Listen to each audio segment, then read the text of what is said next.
Presenting the report.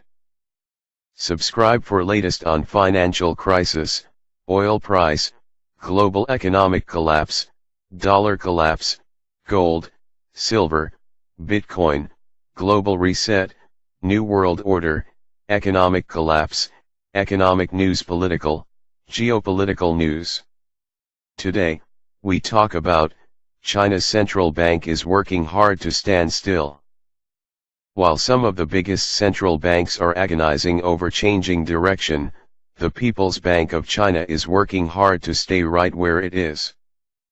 That's because, as the US Federal Reserve or the European Central Bank are heading into phases of tighter policy, China's monetary authority is engaged in an increasingly complex effort to preserve the status quo while the world changes around it.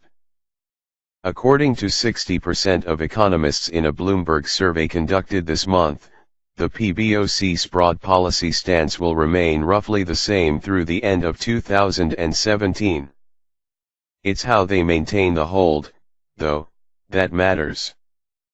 Through the use of a wide range of monetary instruments, the PBOC is attempting to meet two seemingly conflicting goals at once: weed out excessive borrowing in the financial system while ensuring credit to an economy that's on a long-term slowdown. The need to maintain the balance is especially acute amid the political sensitivity around the approaching leadership transition of the 19th Party Congress in the fall. High leverage has put the central bank in a dilemma where easing could further expand the scale of debt and where tightening pushes up interest expenses and weighs on growth, said Wen Bin, a researcher at China Minsheng Banking Corp in Beijing.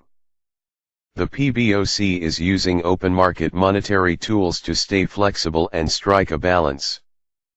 Achieving those aims, without a change in the benchmark lending rate, in practice means constant fine-tuning of daily conditions in the interbank money market.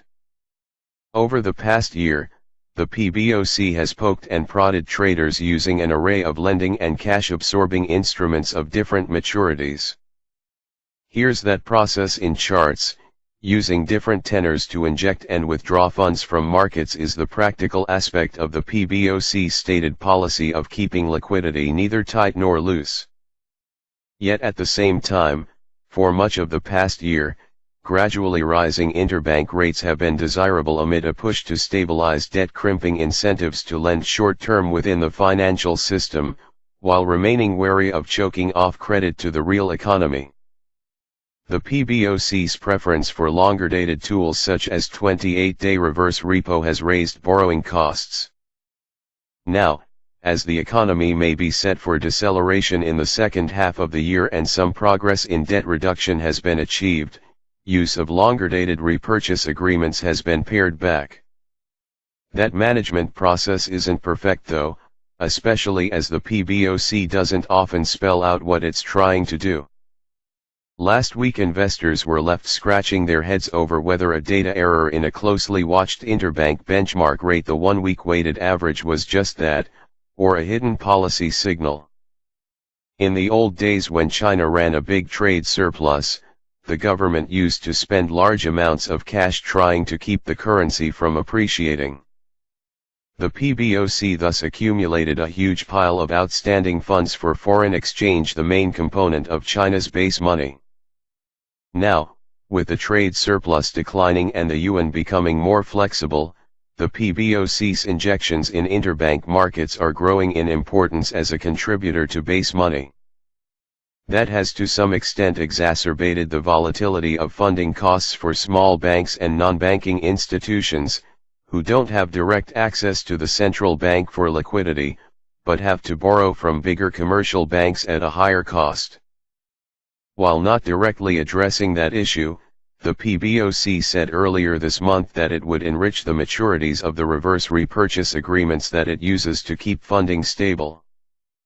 That means that, barring an external shock or an unexpectedly sharp deceleration in the domestic economy, the PBOC will seek to keep tinkering with its monetary toolbox rather than take any bigger steps. The PBOC will improve the flexibility and delicacy of its liquidity management in the open market in the future, said Ming Ming, Beijing-based head of fixed income research at CITIC Securities Co. and